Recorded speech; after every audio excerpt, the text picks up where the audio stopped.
Gold, trusted gold buyers. మీరు తాకట్టు పెట్టిన బంగారాన్ని విడిపించి. వైఎస్ రాజశేఖర రెడ్డి గారు అంటే ఈయనకి చాలా ఇష్టం అంట. ఆ అసోసియేషన్ గురించి కాస్త చెప్తారు. అదే చెప్పానండి, మా ఆంధ్ర జనత అనేటువంటి పత్రిక కాంగ్రెస్ పార్టీ నడిపినటువంటి ఒక పత్రిక అండి. వాళ్ళదే ఇంకొక పత్రిక కూడా మన ఇంటర్వ్యూలోనే భరద్వాజ గారు చెప్పారు, శ్రీమాత అనేది. అట్లాగా ఆ పత్రికల్లో ఆయన ఎడిటర్గా పనిచేయటం వల్ల కాంగ్రెస్ నాయకులందరూ, అంటే వీళ్ళకి 3 తరాల ముందు వాళ్ళ నుంచి పరిచయాలు, బ్రహ్మానంద రెడ్డి గారి దగ్గర నుంచి అట్లాగా పరిచయాలని ఆ పొలిటికల్ పీపుల్ని అలా అంతకుముందు నేను చెప్పినట్టు మన ముత్యాల రాజా గారు నేషనల్ లీడర్స్ని పరిచయం చేయడం, తద్వారా లోకల్ లీడర్స్ పరిచయం, ఈ తరాలన్నింటినీ అలా వెళ్తున్నప్పుడు ఈయన పరిచయం అయ్యాడు. నేను స్వయంగా వాళ్ళ ఇంట్లో నేను 2-3 సార్లు కాఫీ తాగాను రాజశేఖర రెడ్డి గారి ఇంట్లోనే. మన బంజారాహిల్స్ రోడ్ నెంబర్ 2లో ఉండేది. మా నాన్నగారు ఏదో పని మీద పంపిస్తే ఆయన పాపం ఉదయం ఆ పోర్టుగల్లో కూర్చుని పేపర్ తిరిగేసేవాడు. మొత్తం పేపర్ అంతా చదివి అన్ని పేపర్లు అప్పుడు లోపలికి వెళ్ళేవాడు. పొద్దున పూట వెళ్తే ఆయన కాఫీ ఇచ్చేవాడు, తాగితే నాన్నగారు చెప్పిన మాట. అలాగా ఆయన వచ్చినప్పటి నుంచి దాదాపు ఒక యువ నాయకుడిగా ఉన్నప్పటి నుంచి పరిచయం ఉంది. అది మెల్లిగా అప్పుడప్పుడు మాట్లాడుకోవటం, సరళమైనటువంటి మాటలు, అంటే రాజకీయంలో అనేక రకాలు వస్తాయి. ఈయన శైలి ఆయనకి నచ్చింది, అట్లాగా ఇద్దరికి స్నేహం కుదిరింది. ఆఖరికి ఎట్లా అంటే నాన్నగారిని ఆయన పేరు పెట్టి పిలిచేవాడు కాదు, శంకరాభరణం గారు అని పిలిచేవాడు. అంత ఇష్టపడేవాడు రాజశేఖర రెడ్డి గారు. ఆయన మీద ఒక డాక్యుమెంటరీ కూడా తీశాడు మా ఫాదర్. ఆయన పోతే అసలు ఆయన చాలా బాధపడ్డాడు. అసలు మేము కూడా ఓదార్చలేకపోయాం అనమాట, అంత బాధపడ్డాడు. ఆయనకి నివాళిగా ఒక డాక్యుమెంటరీ కూడా తీసి ఒక ఆడియో క్యాసెట్ చేయడం జరిగింది. ఈ సందర్భంలో నేను చెప్పదలుచుకుంది ఏంటంటే, రాజశేఖర రెడ్డి గారికి పెద్దగా సినిమా ఫంక్షన్స్కి రావటం కానీ ఇలా చేయటం ఇష్టం ఉండేది కాదు. ఆయన పద్ధతిలో ఆయన ఉండేవాడు. కానీ మా నాన్నగారికి సన్మానం చేసిన 2 సభల్లో ఆయన ముఖ్య అతిథిగా వచ్చి 2 సార్లు బంగారు కంకణం తొడిగాడండి. అంత ఇష్టం మా ఫాదర్ అంటే. చాలా సౌమ్యుడు. సెక్రటేరియట్కి మా ఫాదర్ ఎప్పుడన్నా పలకరించడానికి ఫ్రెండ్స్ ఉన్నారు, ఎమ్మెల్యేలు వాళ్ళు అని ఊరికే సరదాగా కలుద్దామని హైదరాబాద్ వచ్చినప్పుడు వెళ్తే శంకరాభరణం గారు అని ఎదురొచ్చి ఆయన తీసుకెళ్లి కూర్చోబెట్టి తర్వాత ఆయన కూర్చునేవాడు. సీఎంగా ఉన్నప్పుడు కూడా అంత మర్యాద ఇచ్చేవాడు. దీంట్లో నేను చెప్పదలుచుకున్న ఒక ముఖ్య విషయం ఏంటంటే, ఆయన కాలం చేసిన రోజు మధ్యాహ్నం ఫోన్ వచ్చిందండి. ఒక 1 గంట ప్రాంతంలో ఫోన్ చేసి, ఇలాగా మీ పర్మిషన్ కావాలి గురుగారు, మీ పాట మేము వాడుకుంటున్నాము, మీకు ఒకసారి చెప్పి మీ అనుమతి తీసుకుందామని అనుకుంటున్నామండి. ఏమిటి ఆ పాట? రాజువయ్య మహారాజువయ్య అని ఒకటిని చుక్కలోకి ఎక్కినాడు చంద్రుడు పాటలు వేసుకుంటున్నామండి అని. ఆ రోజు మొత్తం ఆ పాట. అవును అంటే మీరు అడగక్కర్లేదు, నా వాడు రాజశేఖర రెడ్డి, మీరు వేసుకోండి అని చెప్పాడు. అంత ఇది అనమాట. అంటే అంత మంచి మనిషి ఆయన. కానీ వీరిద్దరు స్నేహం బయట ప్రపంచానికి పెద్దగా తెలుసు. అంటే స్నేహం అంటే కలిసి తిరిగేంత స్నేహం కాదు, మర్యాద. ఆయన మనస్తత్వం ఈయనకి నచ్చింది. ఈయన మామూలుగా ఉండటం, కవి అని అది ఇంకోటో సినిమా కవి అని ఇంత పేరున్నవాడని ఒక భేషజం లేకుండా కలిసిమెలిసి సరదాగా మాట్లాడటం ఆయనకి నచ్చింది. ఆ ఇద్దరి మధ్య ఒక ఆత్మీయత తప్ప స్నేహం కలిసి తిరిగారని ఎక్కడ లేదు. ఇప్పుడే ఎదురుపడ్డప్పుడు సౌమ్యంగా మాట్లాడుకోవటం, పలకరించుకోవటం, అంతవరకే. నా దగ్గర చివరి 2 ప్రశ్నలు ఉన్నాయి సార్. ఒకటి కొంటె ప్రశ్న ఉంది, నాన్నగారికి సంబంధించింది. ఇంకోటి ఒక సీరియస్ క్వశ్చనే ఉంది. ఈ 2 ప్రశ్నలతో మనం ఇంటర్వ్యూ ముగిద్దాం. ఫస్ట్ కొంటె ప్రశ్న వచ్చేసి, మీరు ఎందాక అన్నారు ఆయన అందరితో తిరిగేవారు, వారి యవ్వనం గురించి అవన్నీ వినేవారు, యవ్వనంలో ఉన్నప్పుడు ఎలా ఆలోచించాలి అవి అవగాహన చేసుకునేవారు అని చెప్పి అన్నారు అనమాట. అయితే ఆయన చాలా వయసు అయిపోయిన తర్వాత, అంటే పాటలు రాసే ఆఖరి స్థితిలో కూడా ఆయన రాసిన పాటలు వయస్సు సునామీ, మన కంట్రీ సినిమాలో ముందే వచ్చింది. అది 2005-06 ఇది 10 కదా సార్, 2010. సో వయస్సు సునామీ కానీ, అలాగే సూర్య అంటే అమలాపురం కానీ, అరే నందే చేర వచ్చే చెంచల అని చెప్పి ఒక సినిమా ఉంటుంది అనమాట. సో ఒక పాట ఉంటుంది. ఇలాగా అంత వయసులో కూడా ఆయన యువకుల ఆ పట్టును పట్టుకోగలిగారు, యువకుల నాడిని పట్టుకోగలిగారు. అదొక ఛాలెంజ్ అండి. ఇప్పుడు వయసు అనేది ఏముంటుంది దాంట్లో, ఆయన మాటే నేను చెప్తాను. I have crossed that age. అంటే ఆ చిన్నప్పుడు కూడా అవి ఉన్నాయి. దొంగరాముడు కానీ ఇంకో పాట ఆ ఏజ్లో మాకుండే మసాలా పాటలు మాకున్నాయి. ప్రతి ఏజ్లోనూ అది ఉంటుంది. నేను అవన్నీ దాటి వచ్చాను కాబట్టి ఆ మెమరీస్ ఉంటాయిగా మనిషి. ఇప్పుడు మీకు ఒక 30 ఏళ్ళు ఉంటాయి, కానీ మీరు చిన్నప్పుడు స్కూల్లో ఏం చేశారో మీకు గుర్తుంది కదా సార్. ఒక 5 నిమిషాలు అయితే మీరు మళ్ళీ చిన్నపిల్లాడు అయిపోతారు కదా. మీ స్నేహితులు వస్తే అవన్నీ చెప్పుకుంటారు కదా. ఆ చెప్పడమే మా పాట. అంటే ఆ ఊహలు, ఆ ఊహని మళ్ళీ రీలీవ్ చేయడమే ఈ పాటలు. అంటే తన చిన్నప్పుడు కానీ తను చేయలేని పనులు కానీ అవి చేసి చూపించడమే పాట కింద ఆయన పెట్టుకున్నాడు తప్ప ఆ వయసులో రాయటం ఎవరైనా రాయొచ్చు.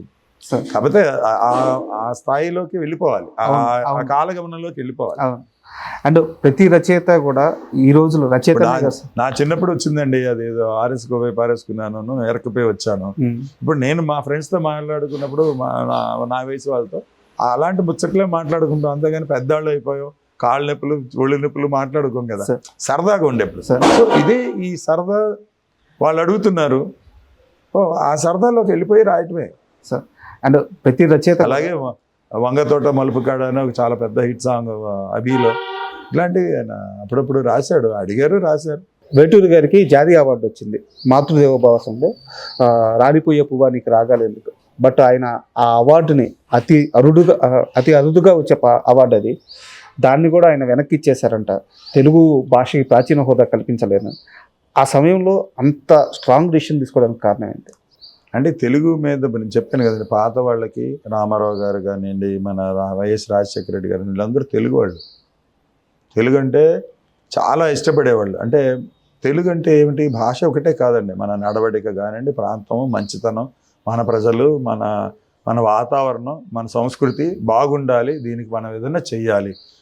నేను పవర్లో ఉన్నాను, నేను ఉన్నతికి ఏదో ఒక ఆర్థికంగా పెట్టి ఒక డిపార్ట్మెంట్స్ క్రియేట్ చేసి చదువు చెప్పడంలోనూ తెలుగు, అది తెలుగుదనం అండి, పరిపూర్ణంగా తెలుగుదనం.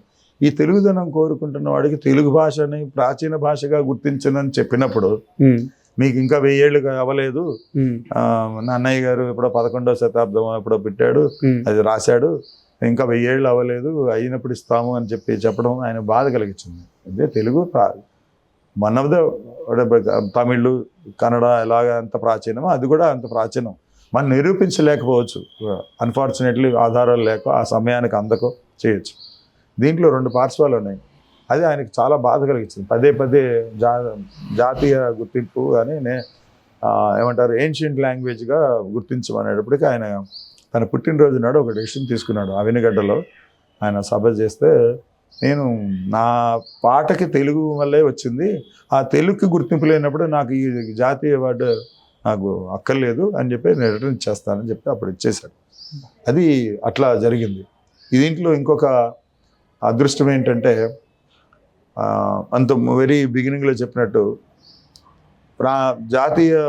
ప్రాచీన భాష హోదా వచ్చిందనే కారణం ప్రభాకర్ శాస్త్రి గారు తన రీసెర్చ్లో చేసినటువంటి ఒక అంశాన్ని పట్టుకుని మన గవర్నమెంట్ వాళ్ళు, తెలంగాణ గవర్నమెంట్ వాళ్ళు, అక్కడ రమణాచారి గారు అనుకుంటా, చాలా ప్రత్యేకంగా ఆయన బాగా తెలిసిన నాన్నగారికి ఈయన రచనల గురించి కూడా తెలిసి ప్రభాకర్ శాస్త్రి గారు వచ్చింది, ఆయన అటువైపు దృష్టి సారించమంటే 909వ శతాబ్దంలో రాసినటువంటి పంపన అనేటువంటి తెలుగు కవి రాసిన ఫస్ట్ రచనే తెలుగు రచన అని చెప్పి ప్రూఫ్లు ఆయన పట్టుకుని ఆయన రీసెర్చ్ వల్ల అవి సబ్మిట్ చేశారు కోర్టులో. మెడ్రాస్ హైకోర్టులో కేసు పడింది దాని మీద. ఒక తమిళుడు గాంధీ అనేటువంటి గొప్ప పేరు పెట్టుకున్న ఆయన మన తెలుగు భాషకి ఇస్తానన్నా కూడా ఆయన కేసు వేసి ఆపాడు. అప్పుడు ఈ ప్రూఫ్లు తీసుకెళ్ళి 9వ శతాబ్దంలోనే పంపన అనేటువంటి కవి రాశాడండి, ఈ రకంగా జరిగింది అని చెప్పి ఆయన ఆ ప్రూఫ్లు తీసుకెళ్ళిస్తే అప్పుడు దానికి ఏన్షియంట్ లాంగ్వేజ్ కింద గుర్తింపు వచ్చింది. ఒక రకంగా ఆయన మొండితనం, జనంలో వచ్చినటువంటి ఒక చైతన్యం, దానికి అడ్డుపడిన వాళ్ళకి సమాధానం మళ్ళా వారి మా పెదనాన్న గారే ప్రభాకర్ శాస్త్రి గారి రీసెర్చ్ వల్ల రావడం అది ఇవన్నీ దైవ సంకల్పం అండి, మనం ఏం చేయలేం. ఎందుకంటే ఆయన ముందుగా అనుకోలేదు, అప్పటికప్పుడు ఆవేశంతో ఆయన తీసుకున్న డెసిషన్ అంతే కదా. మీకు ఒక భాష, మీరు తెలుగువాడిగా మీకు నేషనల్ అవార్డు వచ్చినప్పుడు ఆ తెలుగుని గౌరవించినప్పుడు ఆ అవార్డుకి విలువ లేనట్టే కదా, ఇచ్చేశాడు. కానీ మళ్ళా పెదనాన్నగారి రీసెర్చ్ వల్లే వచ్చింది. మేము చాలా సంతోషిస్తాం ఆ విషయంలో. అండ్ ఇంకో విషయానికి వస్తే, ఈ మధ్యకాలంలో రచయితలకి రాయల్టీస్ అని చెప్పి కొత్తగా వారి పాటలు వింటుంటే దాంట్లో రాయల్టీస్ వస్తున్నాయి అన్నమాట. ఇది వారికి, వారి కుటుంబ సభ్యులకి, తరతరాలకి ఒక తరగని ఆస్తి అనుకోవచ్చు. అది ఎంత వస్తుందో ఏమొస్తుందో నాకు తెలియదు. దీంట్లో నేను చెప్పదలుచుకుంది ఏంటంటే, మా నాన్నగారిని ఒక ఆయన ఎంబి శ్రీనివాస గారని ఒక మలయాళీ మ్యూజిక్ డైరెక్టర్, ఆయన చేర్పించారండి 1980లో ఐపీఆర్ఎస్లో మెంబర్గా. అప్పటి నుంచి ఆ విషయాలన్నీ తెలుసుకుని ఆయనతో మాట్లాడి దాదాపు తెలుగు ఇండస్ట్రీలో ఆ కాలంలో ఉన్న ప్రతి సంగీత దర్శకుడిని, రచయితని ఆయన చేర్పించాడండి మా ఫాదర్. మీరు చేరితే భవిష్యత్తులో మీకు, మీ కుటుంబానికి మంచి జరుగుతుందని ఐపీఆర్ఎస్లో చేర్పించాడు. ఆ రకంగా నిన్న మొన్నటి వరకు వచ్చిన మన కీరవాణి, మణిశర్మ, వీళ్ళందరూ కోటి, వీళ్ళందరూ కూడా మా నాన్నగారు చెప్పిన తర్వాత జాయిన్ అయ్యారు. అందరూ పరిపూర్ణంగా ఉండి దాన్ని నేను కొనసాగిస్తూ, అలాగే ఆయన కొంతమంది యువ రచయితలు ఆ కాలంలో వచ్చిన వాళ్ళు కొన్ని ఇబ్బందులు పడుతుంటే దర్శకుల వల్ల వాళ్ళ పాటలు మార్చి పాడించడమో, లేకపోతే నలుగురు చేత రాయించి ఒకళ్ళ పాట పెట్టుకోవటమో, లేకపోతే 2-4 మిక్స్ చేసి ఒక పాట తయారు చేయటమో జరిగేదండి. జరుగుతున్నప్పుడు మీరు ఇందాక ఉదాహరించినట్టు సీతారామ శాస్త్రి గారు, ఇతర మన వెన్నెలకంటి గారు, భువన్ చంద్ర గారు, మన జొన్నవిత్ర రామలింగేశ్వరరావు గారు, వీళ్ళందరూ కలిసి ఫాదర్ దగ్గరికి వచ్చారు. ఇలా జరుగుతుంది, మేము చాలా అన్యాయం అయిపోతున్నాం, మాకు డబ్బులు రావట్లేదు అంటే ఆయన ఫస్ట్ తెలుగు రచయితల సంఘాన్ని మెడ్రాస్లో ఏర్పరిచారండి. ఆరుద్ర గారు అధ్యక్షతన. మన బాలసుబ్రహ్మణ్యం గారు, ఆయన మన వాళ్ళంటే తెలుగు భాష అంటే చాలా మక్కువ. తన స్టూడియోలోనే రికార్డింగ్ థియేటర్లోనే ఒక రూమ్ ఇచ్చారు ఆఫీస్ కింద వాడటానికి. ఇది అక్కడ 95లో ఏర్పరచడం జరిగిందండి. తర్వాత ఇక్కడ మనకి షిఫ్ట్ అయ్యింది హైదరాబాద్లో. ఇది నాన్నగారు ఇలా చేశారు కదా అని చెప్పి నేను ఇక్కడ కొన్ని కొత్త ప్రాబ్లమ్స్ వస్తున్నాయి ఐపీఆర్ఎస్ రాయల్టీలు రావడంలో అని చెప్పి నేను మన పరచూరి గోపాలకృష్ణ గారితో మాట్లాడితే, అట్లాగే మన రచయితలందరికీ సాయం చేద్దు కానీ అని చెప్పి తను ప్రొడ్యూసర్స్ కౌన్సిల్కి మాకు ఉండేటువంటి విభేదాల్లో నన్ను తీసుకెళ్ళి పరిచయం చేసి ఒక అడ్వైజర్గా రచయితల సంఘానికి నేను అడ్వైజర్గా ఉన్నానండి. వాళ్ళకి ఉన్న సమస్యలు కానీ, పేమెంట్స్ కానీ, ఇవన్నీ కొన్ని మీటింగ్స్లో పాల్గొని పరిష్కరించి వీళ్ళందరికీ రాయల్టీస్ రావడానికి నా వంతు నేను కృషి చేశాను. తద్వారా కొన్ని ఒడంబడికలు జరగటం అవన్నీ జరిగినాయండి. అది ఐపీఆర్ఎస్ అనేటువంటిది మొదటి నుంచి ఉన్న అవగాహన అనేటువంటి తెలుగు ఫీల్డ్లో మా నాన్నగారు మొదట అందరికీ చెప్పడం, నా వంతు నేను ఏదో ఆయన స్ఫూర్తిని తీసుకుని, కొత్త వాళ్ళు కదా వీళ్ళు, వచ్చిన వాళ్ళకి తెలియదు, రాసేస్తారు 10-15 పాటలు అయిన తర్వాత అరే ఇది పెట్టలేదు అంటారు. వాళ్ళందరికీ కొన్ని చెప్పడం, పాత వాళ్ళు కొంతమందికి వాళ్ళ క్యాటలాగ్ మెయింటైన్ చేయలేకపోతే వాళ్ళందరికీ తెప్పించి చేసి ఇవ్వటం చేశానండి. సమ్ కంఫర్టబుల్ అమౌంట్ వస్తుంది అందరికీ రాయల్టీ వల్ల. ఇప్పుడు వేటూరి గారి రాయల్టీస్ ఎలా ఉన్నాయి సార్? గుడ్, అందరికంటే బాగానే వస్తుంది. ఇప్పుడున్న రచయితల కంటే ఎక్కువ వస్తుంది సార్. అంతవరకు నేను చెప్పాలి, అంతకంటే చెప్పకూడదు. అండ్ వేటూరి గారు తన జీవితం మొత్తం మీద డబ్బుని ఎలా చూసేవారు? అంటే ఇక్కడ ఒక నేపథ్యం చెప్పాలంటే అనేక రకాల విషయాలు బయట మాట్లాడుకుంటుంటారు వేటూరి గారి గురించి. ఆయన అంటే తండ్రి గారి సైడ్ కానివ్వండి మంచి ఆస్తిపరులు, మంచి జ్ఞానవంతులు. అలాగే వాళ్ళ మదర్ సైడు విపరీతమైన ఆస్తి. ఆయన ఒక్కడే మనవడు, అంటే వాళ్ళ మదర్ ఒక్కతే పిల్ల, ఆస్తి అంతా ఈయనకి వస్తుంది అనమాట. అందుకని ఆయన రోసయ్య గారు నన్ను ఒకసారి ఏదో సినిమా ఓపెనింగ్ కలిస్తే అన్నాడు, నా భుజాల మీద ఎక్కించుకుని డ్యాన్స్ చేసేవాడిని అయ్యా మీ నాన్నని, మీ నాన్నకంటే నేను 2 ఏళ్ళు పెద్ద, భలే అల్లరి చేసేవాడు, టీచర్ల మీద పద్యాలు రాసి చెప్తుంటే అది పాడుకుంటూ డ్యాన్స్ చేసేవాడిని. మన కాంగ్రెస్ లీడర్ కొణిజేటి రోసయ్య గారు చిన్న జమీందారని పిలిచేవాడు మా ఫాదర్ని. అంత ఆస్తి ఉంటుంది అన్నమాట, అంటే కొన్ని 100 ఎకరాలు. So money wise is not a problem. కొన్ని ఆటుపోట్లు వ్యాపారపరంగా ఆయన కొన్ని చోట్ల వ్యాపారం చేయకూడని చోట చేయటం, కొన్ని ఇది ఆంక్షలు, పెద్దవాళ్ళు పెట్టిన ఆంక్షల వల్ల అట్లా ఇదంది. కానీ we are well to do. And ఇప్పుడున్న వాళ్ళకంటే ఆస్తిపరులం, అంతవరకు నేను చెప్పగలను. తర్వాత కాలంలో వేటూరి గారి తరువాత చాలామంది రచయితలు వచ్చారు.